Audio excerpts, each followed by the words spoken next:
ఓం నమ శివాయ. భం భైరవాయ నమ. నమో రాజమాతాంగీ దేవి నమ. విధాత టీవీ ప్రేక్షకులందరికీ ఆ రాజశ్యామలాదేవి కాలభైరవుని అనుగ్రహం ఎల్లవేళలా ఉండాలని మనస్ఫూర్తిగా ప్రార్థిస్తూ మీ విశ్వసాయి గురూజీ. ముఖ్యంగా మీకు ఒక మంచి విషయాన్ని తెలియజేస్తున్నాను. ఏమిటంటే ఇదొక సంతోషకరమైన వార్త. మరి మీకు సంతోషమే అనుకుంటాను. మన ఈ స్వర్ణాకర్షణ కాలభైరవ దేవాలయాన్ని నిర్మించి ఒక ఏడాది అయింది. ప్రథమ వార్షికోత్సవం జూన్ 8వ తేదీ సోమవారం జరుగుతుంది. ఈ వార్షికోత్సవం చాలా ఘనంగా చేయాలనేటువంటి ఆలోచన అయితే ఉంది. ఈ వార్షికోత్సవంలో ముఖ్యంగా ఉదయం నుంచి స్ఫటిక శివలింగేశ్వరునికి కాలభైరవునికి అభిషేకాలు జరుగుతాయి. అలాగే ఆ రోజు కాళభైరవ హోమం కూడా జరుగుతుంది. ఈ క్షేత్రంలోని మిగతా దేవతామూర్తులకు కూడా హోమం చేయడం జరుగుతుంది ఆ రోజు. అలాగే మరొక విశేషం ఏమిటి అంటే మన ఆధ్యాత్మిక కేంద్రాలు సేవా కేంద్రాలుగా మారాలని కూడా నా తపన. అందులో భాగంగానే నిరుపేద గర్భిణీ స్త్రీలకు స్వామివారి ఆ అమ్మవారి సన్నిధిలో ఇక్కడ శ్రీమంతాలు కూడా చేయటం జరుగుతుంది. వారందరికీ కూడా మనం చక్కగా రేషన్ ఇవ్వటం అని, కొత్త బట్టలు పెట్టి చక్కగా ఒక ప్రోటీన్ కూడా ఇచ్చి శ్రీమంతాలు చేయాలి అనేటువంటి సంకల్పం. తర్వాత వేద పండితులచే ఆశీర్వచనం. ఇటు వారితో పాటు భక్తులకి అందరికీ కూడా వేద పండితులతో ఆశీర్వచనం ఉంటుంది. తర్వాత అన్న సమారాధన, భక్తులందరికీ కూడా అన్న సమారాధన జరుగుతుంది.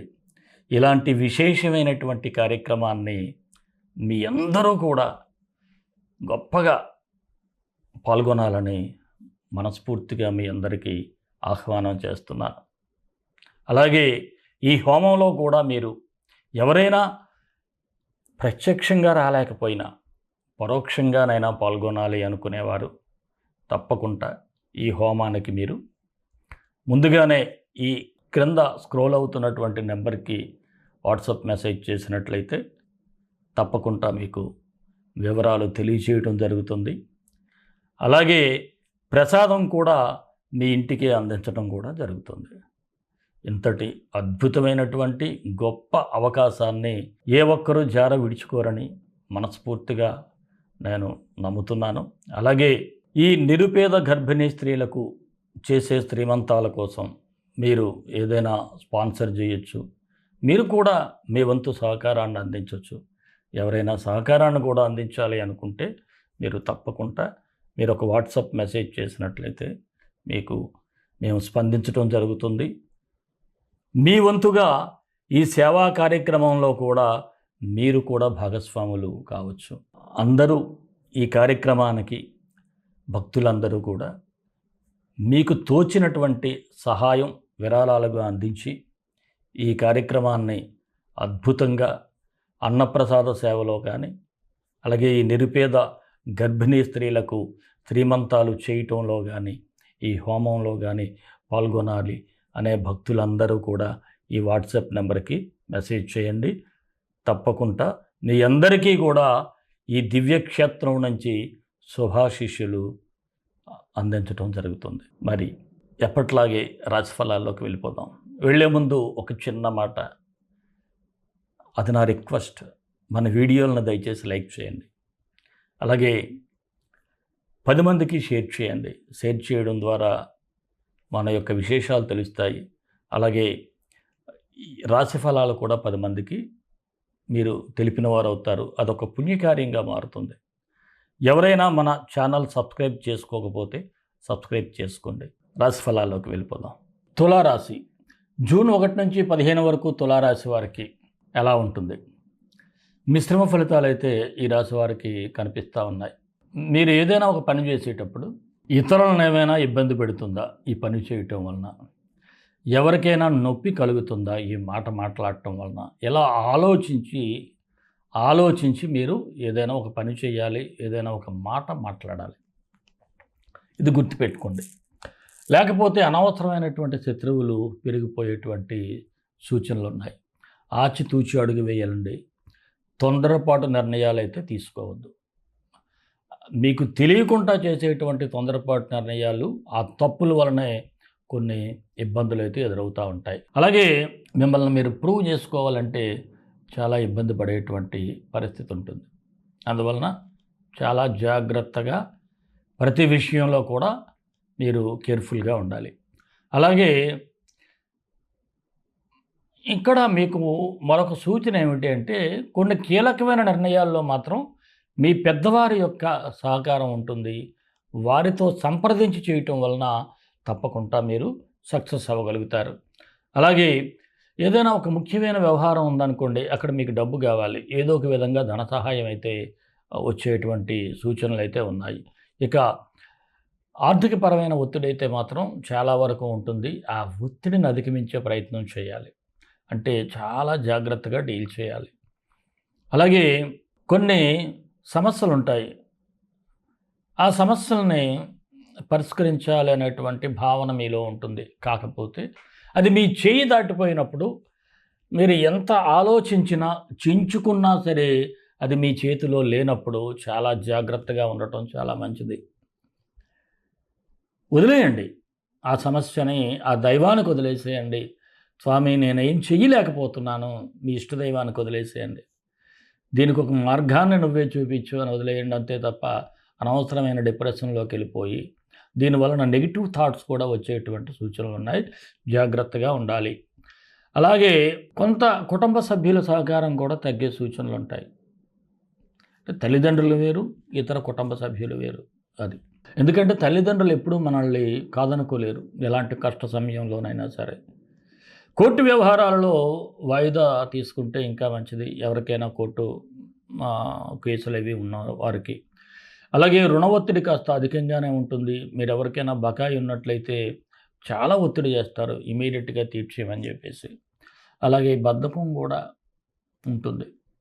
ఏదైనా పని లేజీనెస్, రేపు చేద్దాం, ఎల్లుడి చేద్దాం, అవతల్లాడు చేద్దాం, ఇలాంటివన్నీ మీరు ఆ వాయిదా వేసుకుంటే బెటర్.